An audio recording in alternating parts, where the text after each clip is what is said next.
हम लोग 10 क्वेश्चन कर लिए। फिर से हम लोग के पास 12 क्वेश्चन है, यानी टोटल मैट्रिक्स का हो जाएगा 10 और 12 22 क्वेश्चन, है ना। तो इतना जानने के बाद बहुत हद तक बेसिक इन्फॉर्मेशन आपको पता चल जाएगा, है ना। चलिए इसको डील करें, ठीक है। तो सबसे पहले देखिए ये क्वेश्चन, ये थोड़ा जगह नहीं है तो हम यहाँ पे यूज करते हैं आपको सॉल्यूशन थोड़ा सा। कहता है इफ ए बराबर इतना, अभी ध्यान से देखिए कैसा मैट्रिक्स है ना।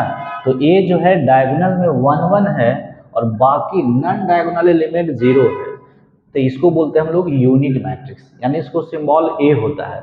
यदि यहाँ एक के अलावा होता तो वैसे मैट्रिक्स को बोलते हैं डायगोनल सॉरी स्केलर मैट्रिक्स, और यहाँ डिफरेंट होता तो उसको बोलते हैं डायगोनल। और तीनों में कंडीशन है कि डायगोनल के अलावा यानी नॉन डायगोनल एलिमेंट 0 होना चाहिए।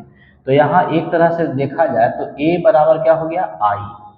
अब जानते हैं आई को तो कुछ भी करो, जैसे नंबर में 1 होता है तो 1 को स्क्वायर करो तो 1, 1 का पावर 5 करो तो 1, 1 को रिवर्स करो 1/1 तो 1, है ना। सिर्फ 1 - 1 घटता है तो 0 होता है। उसी तरह से ये है, तो आई का पहला कह रहा है कि ए का स्क्वायर प्लस 2a, मतलब आई का स्क्वायर प्लस 2i, मतलब एक तरह से देखा जाए तो ये आई प्लस 2i, तो ये कितना हो जाएगा 3i, 3i और आई ए है, यानी आंसर कितना आ जाएगा 3a, है ना। बिल्कुल आसान है। अब इसको यदि अब गुणा करे जाएंगे तो इतना को इतना से गुणा करो, फिर 2 से गुणा करो, जोड़ो, वो लेंदी हो जाएगा। तो थोड़ा सा दिमाग लगाना होगा कि ये है क्या। तो इसका आंसर हो जाएगा 3a, यानी ये ऑप्शन सी। चलिए समझ गए। अब कहता है यहाँ पे, इसको फिर मिटा दें, ए बी सॉरी ए दिया है इतना, बी दिया है इतना, तो कह रहा है इसमें बताइए क्या होगा।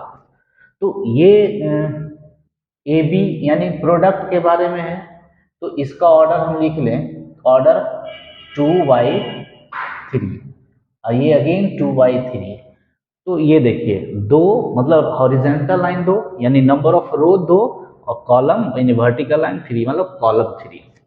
तो ए भी, और ए का भी ऑर्डर है 2/3 और बी का भी ऑर्डर है 2/3। अब जैसा कि मल्टीप्लिकेशन के डिफिनीशन में ही है कि दो मैट्रिक्स तभी मल्टीप्लाई होगा जब पहला का रो, है ना, और दूसरा का कॉलम समान हो, यानी पहला का जो कॉलम है और दूसरा का जो रो है यदि बराबर हुआ तभी ये मल्टीप्लिकेशन एग्जिस्ट करेगा, अदरवाइज मल्टीप्लाई होगा ही नहीं, एग्जिस्ट नहीं करेगा। तो वही चीज सबसे पहले तो मल्टीप्लाई जब भी करेंगे हम लोग चेक कर लेंगे कि एग्जिस्ट कर रहा है कि नहीं। हो सकता पता चलेगा ए लिख दिए बी लिए गुणा करना शुरू किए तो पता चला कि एग्जिस्ट नहीं कर रहा, तो इससे बढ़िया है कि आप पहले चेक करिए। तो पहला का कॉलम दूसरा का रो यहाँ देखिए बराबर ही नहीं है, मतलब ये नॉट एग्जिस्ट होगा, ये मल्टीप्लाई हो ही नहीं सकता, है ना। तो इसका देखिए पहले ऑप्शन है एग्जिस्ट नहीं करेगा, यानी ऑप्शन हो गया ये, ठीक है। नेक्स्ट क्वेश्चन,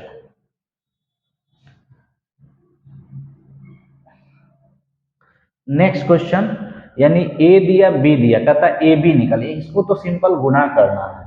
तो इसका पहले ऑर्डर चेक कर लें, तो 1/3 और ये हो जाएगा 3/1, है ना। 1 रो 3 कॉलम, इसमें 3 रो 1 कॉलम। तो देखिए सबसे पहले चेक कर लें ए बी होगा कि नहीं, तो ए बी एग्जिस्ट करे इसके लिए पहला का कॉलम और दूसरा का रो बराबर होना चाहिए, तो 3 3 बराबर है मतलब गुना होगा। तो ए बी बराबर निकल जाएगा सीधे सीधे, देखिए कितना 1 2 3 को -1 -2 -3। अब जब गुना करते हैं ये भी अनुमान लगा लीजिए कि जब गुना करते हैं तो जो एग्जिस्ट करवाया उसको हटा दो, बाकी क्या बचा इसका रो और इसका कॉलम, यही इसका ऑर्डर बचता है, इसका ए गुने बी का। तो 1/1 यानी 1/1 का, तो ये तो 1/1 है नहीं, ये होगा नहीं, ये होगा नहीं। अब ये है 2, इसमें से कोई होगा। अब देखिए गुना करके, तो गुना कैसे करते हैं, पहला का रो और दूसरे का कॉलम, है ना। तो इसमें एक ही रो इसे एक ही कॉलम है तो एक ही एलिमेंट बनेगा, तो 1 गुने -1, 2 गुने -2, -4, 3 गुने -3, -9, बस और कुछ होगा ही नहीं। ये तो 0 हुआ नहीं, तो 9 1 10 4 14, यानी आंसर आ गया डी। एकदम आसान है। चलिए इसको देखा जाए तो ये है ए बराबर कितना। अब आ गए ट्रांसपोज में, मल्टीप्लाई, समझ गए। मल्टीप्लिकेशन का थ्योरी यही है कि दो मल्टीप्लाई तभी होगा जब पहला का कॉलम दूसरे का रो के बराबर होगा, और गुणा कैसे होगा, पहला का रो दूसरा का कॉलम से। सारा एलिमेंट लिख दीजिए। अब देखिए ए तो हो गया ये वाला, तो ए हम लिख देते हैं 5 का सोल्यूशन 1 - 2 5 3 और प्लस ए का ट्रांसपोज। अब देखिए ट्रांसपोज क्या है, तो ट्रांसपोज कहता है कि यदि आप ए मैट्रिक्स है तो इसका आप ट्रांसपोज निकालना है तो आप रो को कॉलम बना दीजिए। क्या बनाइए, रो को कॉलम और कॉलम को रो। यही प्रोसेस है ट्रांसपोज करने का। तो पहला रो पहला कॉलम बन जाएगा, यानी पहला रो 1 - 2, दूसरा रो 5 3, बस यही है। ये ए और ये इसका ट्रांसपोज। अब इसको जोड़ दीजिए, क्या होगा दिख जाएगा। 1 + 1 2, तो 2 2 2 तीनों में है, सही है। फिर -2 और -2 + 5 यानी 3, तो 3 यहाँ है, ये सब नहीं, मतलब ये दिख रहा है। बाकी मिला ले, काहे यहाँ नन भी हो सकता है, एक भी एलिमेंट गड़बड़ हुआ तो नन में चल जाएगा आंसर। तो 5 - 2 3, 3 और +3 6, यानी आंसर ए। ठीक है, ये तो सिंपल प्रॉपर्टीज पे है। कहता है ए और बी दो स्क्वायर मैट्रिक्स है, स्क्वायर होना चाहिए सेम ऑर्डर का, तो ए बी का ट्रांसपोज डायरेक्ट इसका वैल्यू ही होता है बी का ट्रांसपोज इंटू ए का ट्रांसपोज। हालांकि सिर्फ यही नहीं, गुणा में ट्रांसपोज हो, एडजॉइंट हो, इनवर्स हो, सब में वही होता है ना, उल्टा बाद वाला पहले बाद में।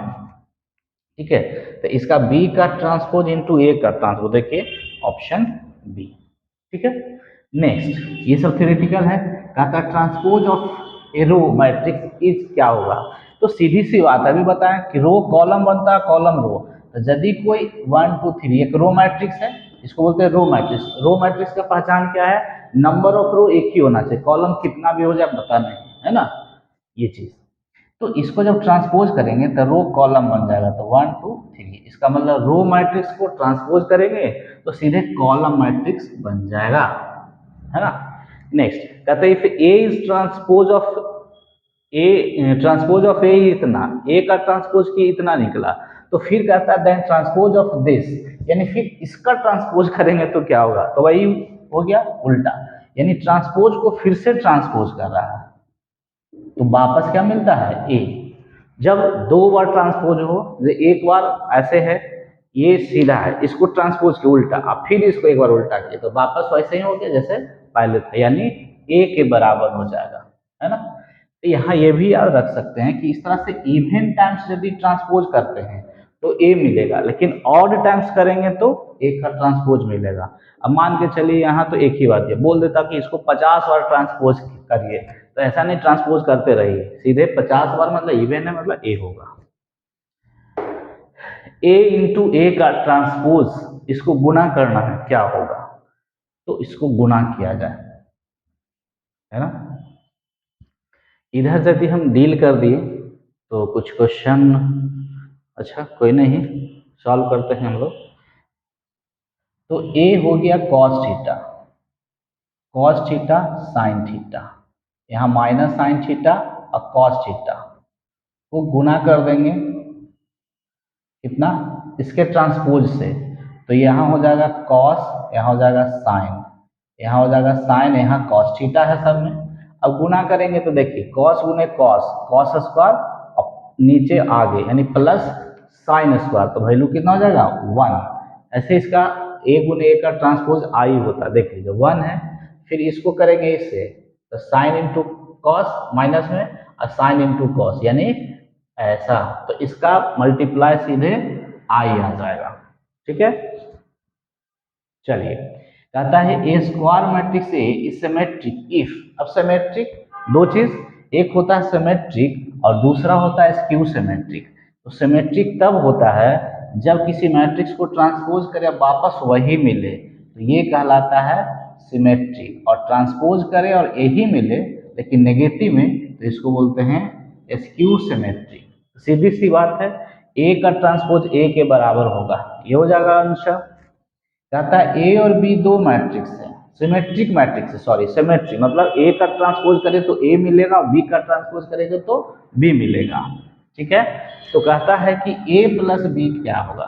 तो देखिए, यदि दो मैट्रिक्स सिमेट्रिक होगा तो उस दो सिमेट्रिक मैट्रिक का याद रखिए, ए प्लस बी करना हो, चाहे ए गुने बी करना हो, चाहे ए बी प्लस बी ए करना हो, सब के सब सिमेट्रिक होगा। ए माइनस बी भी सिमेट्रिक होगा, बस ए बी माइनस बी ए जो होगा ये एसक्यू हो जाएगा, ये याद रखिएगा। तो इसमें से कोई भी पूछ देगा तो दोनों का जोड़ हो, गुणा हो, सब के सब क्या मिलेगा आपको, सिमेट्रिक मिलेगा।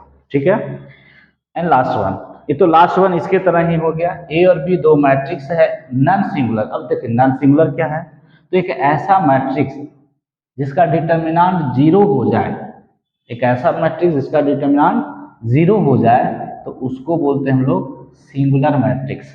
और यही होता है नॉन इन्वर्टिबल, है ना। जो मैट्रिक्स का डिटर्मिनेंट जीरो हो जाए उसका इन्वर्स नहीं निकाला जा सकता है ना। तो नॉन सिंगुलर के मतलब क्या हो गया, अब सीधा सीधी बात है, जिसका जीरो नहीं हो, मतलब जिसका इन्वर्स निकाला जा सके। ठीक है, तो कहता है कि इसका वैल्यू बताइए।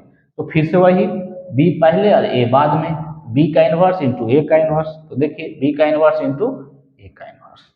ठीक है, तो इस तरह से मैट्रिक्स का जोड़ घटाव गुणा भाग और ट्रांसपोज ऑफ मैट्रिक्स पे क्वेश्चन डील किए। अब मैट्रिक्स में और बचा क्या, आपको एडजॉइंट इन्वर्स भी हो गया थोड़ा बहुत। फिर दूसरे लेक्चर में हम लोग कुछ और प्रॉब्लम करेंगे और फिर डिटर्मिनेंट का भी करेंगे दूसरा लेक्चर में।